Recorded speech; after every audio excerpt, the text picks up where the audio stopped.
इस वीडियो में एक लड़का कई बार लगातार चाकू से, एक धारदार हथियार से लड़की को मारता हुआ दिख रहा है। बताया जाता है कि वो लड़की नाबालिग है। और इतना ही नहीं, अपराध की जघन्यता देखिए कि धारदार हथियार से हमला करने के बाद भी वो लड़का पत्थर से उस लड़की को कुचलता है। और ये सारी घटना, इंसानियत को शर्मसार करने वाली घटना, दिल्ली के अंदर जो माताएं बहनें उनको अंदर से डराने वाली ये घटना सीसीटीवी कैमरे में कैद हुई। सबने देखा, दिल्ली ने देखा, देश ने देखा। और इस घटना ने एक बार फिर से दिल्ली की लॉ एंड ऑर्डर सिचुएशन को और लॉ एंड ऑर्डर सिचुएशन को संभालने की जिम्मेदारी जिस एलजी साहब पर है उनको भी सवालों के कटघरे में खड़ा कर देता है। हमने पहले भी बार बार इस बात को कहा है कि दिल्ली की कानून व्यवस्था अगर एलजी साहब की 2-3 प्रमुख जिम्मेदारियों में से एक बड़ी जिम्मेदारी है, तो एलजी साहब ऐसा कुछ करते हुए क्यों नहीं दिखाई देते कि दिल्ली की जनता और दिल्ली की कानून व्यवस्था, दिल्ली की पुलिस के बीच जो अविश्वास की खाई है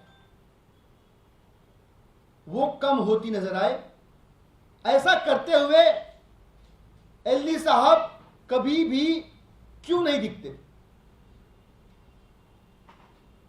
अमूमन तो एलजी साहब को बहुत शौक है छपने का, और छपने का शौक इतना ज्यादा है कि अपनी जो कार्य सीमा है उसके भी आगे जाके वो खबरें लीक करते हैं। इतना ज्यादा कि अब एलजी हाउस को लीकेज हाउस भी कहते हैं लोग। लेकिन एक ट्वीट उनका मिलेगा फरवरी महीने का, उसके अलावा एलजी साहब कहीं भी धरातल पे दिल्ली की पुलिस और दिल्ली की कानून व्यवस्था को दुरुस्त करते हुए किसी को नजर नहीं आएंगे। वो सब कुछ ट्वीट कर देते हैं, और अधिकतर वो ट्वीट करते हैं जो उनका काम नहीं होता।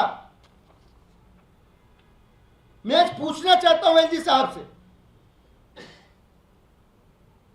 1 साल हुए उनको आए हुए दिल्ली में, और 1 साल के अंदर दिल्ली की कानून व्यवस्था का सत्यानाश कर दिया, बेड़ा गर्क कर दिया।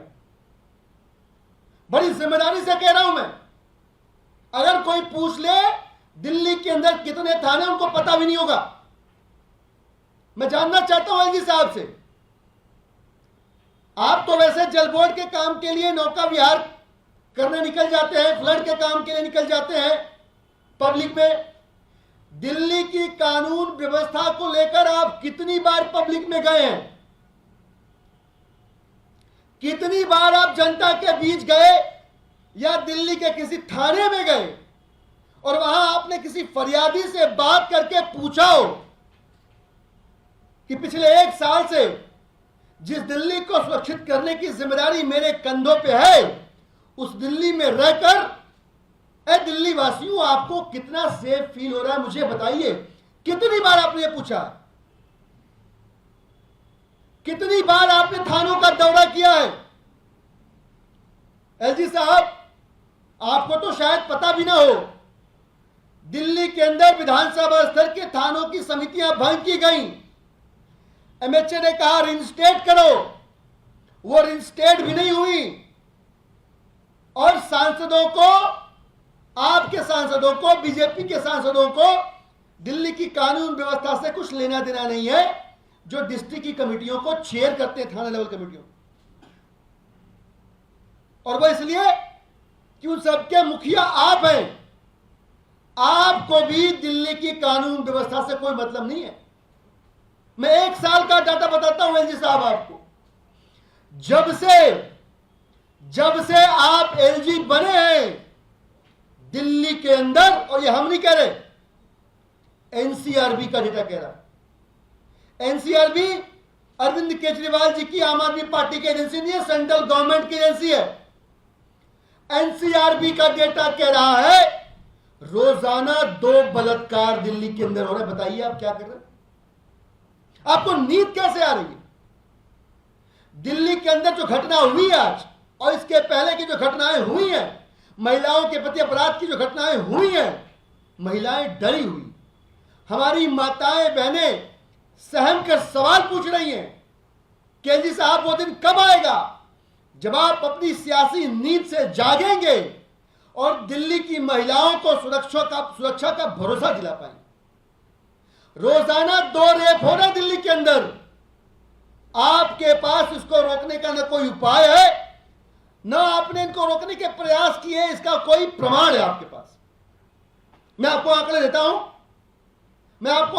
एनसीआरबी का डेटा कहता है कि 19 जो मेट्रोपॉलिटन सिटीज हैं देश के अंदर, उन 19 शहरों में इकलौती दिल्ली जिसको सेफ रखने की जिम्मेदारी आपकी है, जहां माताओं बहनों की सुरक्षा की जिम्मेदारी आपकी है जी साहब, इकलौती दिल्ली में कुल मिला दे 1/3 अपराध की घटनाएं महिलाओं के प्रति वो दिल्ली में होती हैं, लगभग 32.5%। आप क्या कर रहे हैं? बताइए आप क्या कर रहे हैं भाई?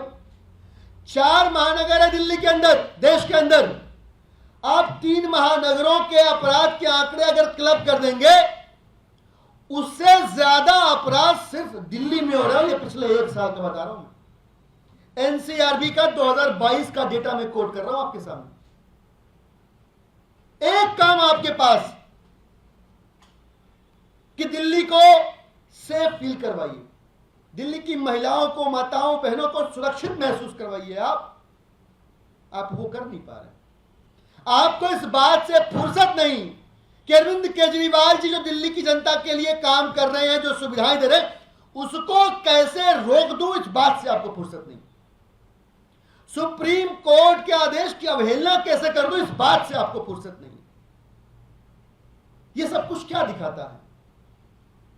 क्यों नहीं आपको फुर्सत मिलती है? क्यों नहीं आपका मन पसीजता है? आपका दिल ऐसा क्यों नहीं करता कि थानों में जाएं, दिल्ली के अंदर जो थाने, एक एक थाने में जाएं, जिले में जाएं, जनता से बात करें और समझे कहां गैप है, उसे दूर करने की कोशिश करें? ऐसा क्यों नहीं मन करता आपका? इसलिए नहीं करता क्योंकि आपकी प्रायोरिटी लिस्ट में जो आपका सबसे प्राइमरी टास्क है, जो आपकी कॉन्स्टिट्यूशनल ऑब्लिगेशन है कि दिल्ली का लॉ एंड ऑर्डर आपने दुरुस्त करना है, वो आपकी प्रायोरिटी लिस्ट में ऊपर है ही नहीं। और इस वजह से कि आपको अपने सियासी षड्यंत्रों से फुर्सत नहीं, राजनीतिक चालों से फुर्सत नहीं, इसका खामियाजा दिल्ली की माताएं बहनें भुगत रही हैं। इसके दुष्परिणामों को दिल्ली की आधी आबादी झेल रही है। आपसे हाथ जोड़ के आग्रह करते हैं जी साहब, मैं भी जनप्रतिनिधि हूं, दिल्ली की जनता की ओर से मैं आपसे हाथ जोड़ के निवेदन कर रहा हूं, जाग जाइए। अरविंद केजरीवाल जी की सरकार के कामकाज को रोकना, जिसे आपने अपनी जिंदगी का मकसद बना रखा है, उसे थोड़ा सा साइड रखिए। कर लीजिएगा, वो भी उठा के सबको जेल में डाल दीजिएगा, लेकिन उसे साइड में रखिए। दिल्ली के थानों के साथ, दिल्ली के अंदर अपराध से त्रस्त जनता के साथ संवाद स्थापित करिए। कोई ऐसी कार्य योजना बनाइए और जनता के सामने रखिए जिसे देखकर, पढ़कर, सुनकर, जानकर जनता को लगे कि आप उन्हें अपराध के अंधेरी गुफा में नहीं ढकेल रहे हैं, उन्हें सुरक्षित रखने के प्रयास कर रहे हैं। और कोई रास्ता नहीं है दिल्ली की माताएं बहनें तभी सुरक्षित महसूस करेंगी। दिल्ली की जनता ने जो आपके प्रति अविश्वास की धारणा बना रखी है वो तभी खत्म होगी जब आप वास्तव में दिल्ली के लॉ एंड ऑर्डर को अपनी पहली वरीयता बनाएंगे, अपनी सबसे बड़ी प्रायोरिटी बनाएंगे और प्रायोरिटी बनाकर धरातल पे उतरकर काम करते हुए दिखेंगे। मैं आग्रह करूंगा, मैं जानना चाहूंगा दिल्ली की आधी आबादी की ओर से कि जो सवाल आज मैंने पूछे हैं दिल्ली की जनता की तरफ से, एलजी साहब उन सवालों का सार्थक, सकारात्मक और तर्कसंगत जवाब देके दिल्ली की जनता को आश्वस्त जरूर करेंगे। धन्यवाद।